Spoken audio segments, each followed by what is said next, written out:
We are back. Hello, everybody. Patrick here. It is May 5th, I believe. Checking in and updating you on what's going on in the market. That's the big debate, the big question of what is really happening, because we've been in this pandemic situation for for a couple months. Mid-March is when everybody's life sort of changed drastically.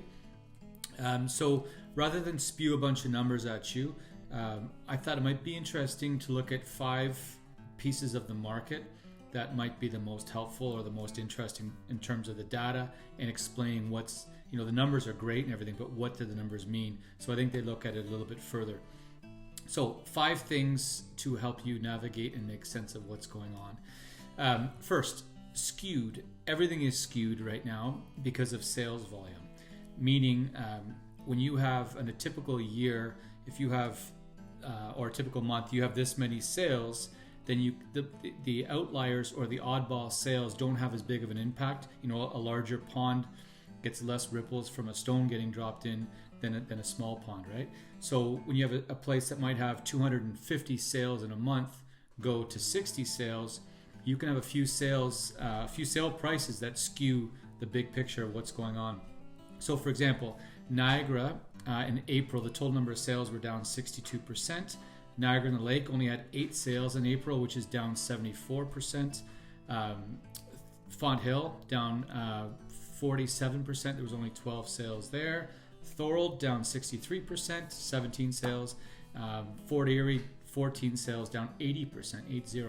So with that, when you see, days on the market, how long it takes to sell, or you see the average sale price go here or here, remember it's skewed because the sales volume is so drastically reduced. When you have 12 sales, you can have one sale price that's way up here that totally destroys the validity of the big picture. Okay, that's one. Let's talk about supply and demand. So you want a grocery store. There's 50% less shoppers coming out to your store to buy groceries, but you just keep putting food out on those shelves. You keep stocking up those, the pasta and the produce and the milk and the blah blah blahs, and to the point where your shelves are overflowing. The number of people coming through the door is down 60%. But you keep putting that food out there. What's going to happen is you're going to have to slash prices in order to get that stuff sold, right? Because you have less buyers coming in. So what we've seen in the Niagara real estate market, and I expect anywhere because it's sort of basic supply and demand, is the cities where the number of new listings has pulled back in equivalent to or close to the number of sales, pricing has more or less sustained itself or even gone up a little bit. Meaning, St. Catharines, for example, the total number of new listings is down just under 50%, it's 47% or something for the month of April. Meanwhile, the number of sales is down 53%. So the differential between the number of new listings being offered and the number of sales that happen is around 7%. So as a result, we saw the average sale price in St. Catharines actually go up year over year for the month of April. And the markets where that split is close have sustained, pricing is sustained. And again, it's because the buyer still only has 4, 5, 6 houses to choose from, as opposed to if we saw new listing inventory, if everybody just kept listing their houses like normal and ignored all the COVID recommendations, then you would have this pile up of inventory. And now as a buyer, I don't have one grocery store to go to, I've got 7. And all of a sudden, you're going to see prices pull back because people have to compete. But again, right now, with new listing inventory pulled back and sales pulled back in a reasonable correlation, then pricing has sustained itself. And the markets where that has not happened, so the markets where new listings just kept pounding away in spite of the sales coming back, we've seen the price come down. So that's my dog. So we'll put that, depending on the platform this is on, above or below this, we'll have some background data on it. But it's pretty interesting when you see, the difference between a market like Thorold or St. Catharines, Port Colborne, the differential was only 3%. So again, the difference between the number of sales and the number of new listings. So both of those pulled back. So as a result, pricing more or less sustained itself. So pricing. So there's a big difference between year over year. So you look at the month of April 2020 versus 2019 and how that relates versus the trend of what's going on November, December, January, February, March. As time goes on, is it going up or down, right? Because you could argue that right now and 12 months ago, sure, it's interesting to compare it to, but where's the exact sentiment of what's going on in the marketplace right now? So a lot of markets, April 2020 to April 2019, the price is up. Not all of them, but a lot of them. But where it's really interesting is comparing April to March, February, January. Because for a lot of Niagara as a whole especially, February, March were two record-setting months in terms of average sale price. So the average sale price for all of Niagara for February and March, that's my dog, apologies for his clicks, for February and March was just over $500,000 for all of Niagara. So 501, 502. So the average sale price for April for all of Niagara was $478,000. So if you looked at that, you said, oh, well, here we go, price is pulling back. But the fact is that $478,000 was higher than any month in 2019, except for one. December of 2019, the average sale price was a touch higher than $478 for all of Niagara, December 2019. But otherwise, this past April, even though it's down from February, March, is still higher than 11 of the 12 months for the year before. Same applies to St. Catharines. March and April, St. Catharines, the average sale price is sitting around $451,000. That's a bit of a pullback from February, but when you take that 451, it's still higher than 11 of 12 months in 2019. September 2019 was a little bit higher than the 451. But again, so if you looked at it month to month, you'll see, okay, the trend's here. But what's happened before that, last 4, 6, 8, 12 months.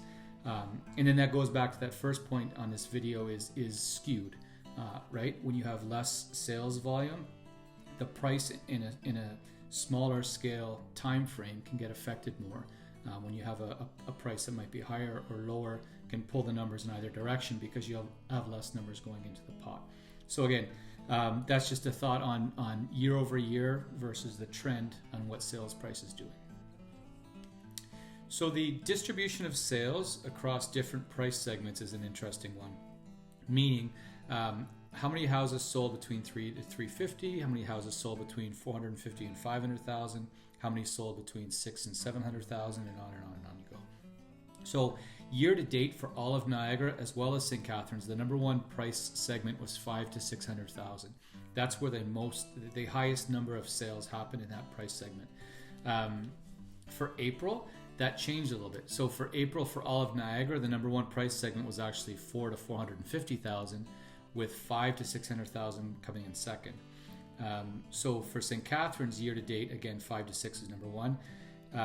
Year to date, the fifth place was $300,000 to $350,000. Now, what we saw a change in April was sort of a redistribution where there was a disproportionate number of sales that happened in particular price brackets get redistributed to now we saw more of a flat distribution across the 3 to 350, 350 to 4, 4 to 5, 5 to 6. A bit more of a redistribution amongst the different price segments, which was interesting. Does it mean your house is worth less if you have a quote-unquote higher-end home? No, I don't think so. I think just the market is behaving differently in that price segment right now. It'll just take a bit more of a strategy and perhaps a bit more patience to sell there. But again, this is all changing week to week. 2-week segments is sort of brewing a new market. So it's really a matter of getting a handle on exactly what you're selling. But it was just an interesting look at that. For example, in 2019, remember that year when we could go outside?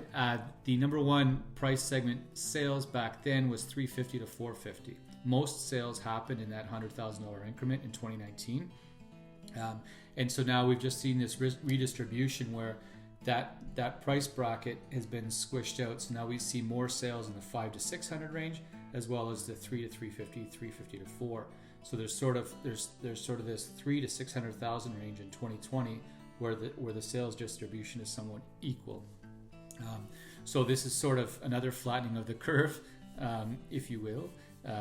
that the real estate market is doing amongst COVID sort of since mid-March, where we're not seeing that, again, that disproportionate number of sales in $100,000 and $150,000 price bracket. We're seeing it level out to where there's good distribution and sales happening across the board. How it will happen, or what will shake out in May, June, and July, that's what we have to keep a track on. But there's one thing we know is you can't predict what's going to happen, and things will change. Things are changing every week or two right now, so they'll continue to do that, and that's part of the fun. Anyway, thought that's interesting. Number 5, lastly, this isn't a stat; it's more of a theory, and the theory is that nobody really knows. There's going to be, as we go through this, there's going to be more and more people that want to be right and make a prediction on this is going to happen this at this time, and then we're going to see that happen. Nobody can tell you, because nobody predicted this. Nobody predicted the 2016, 2017 stuff. Nobody was standing there saying, hey, guess what, guys? In 8 months, prices are going to be up 22%. I didn't hear them anyway. So there's going to be a lot of people that want to predict and guess what's going to happen. The important word there is guess. So all you can really do is track things on a weekly, monthly basis and see where the trends are going. The big factors, how long it's taking to sell, the new inventory versus the number of sales. So that absorption rate, as a listing comes on, how long does it take to go? Those sort of things are what you have to track. But again, that's the big thing is as much as we all want things to open up and get back to normal, we have to be patient, and we have to work through this as we go.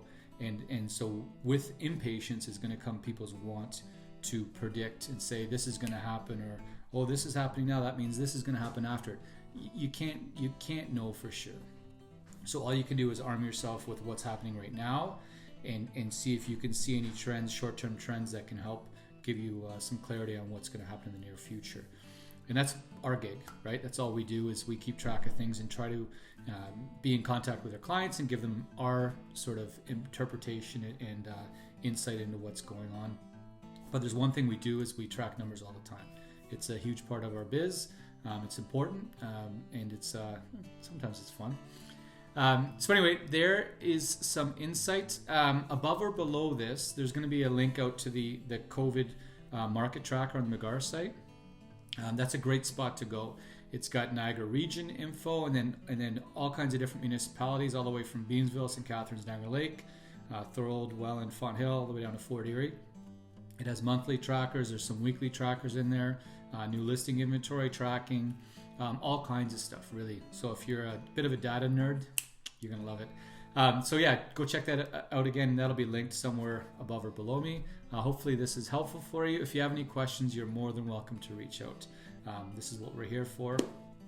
More importantly than all this numbers garbage, we hope you're doing okay and your family's doing okay and you're getting through. We'd love to hear from you in any capacity, so feel free to reach out anytime. Otherwise, we will stay in touch and keep moving forward. Okay, thank you guys. Take care. See you.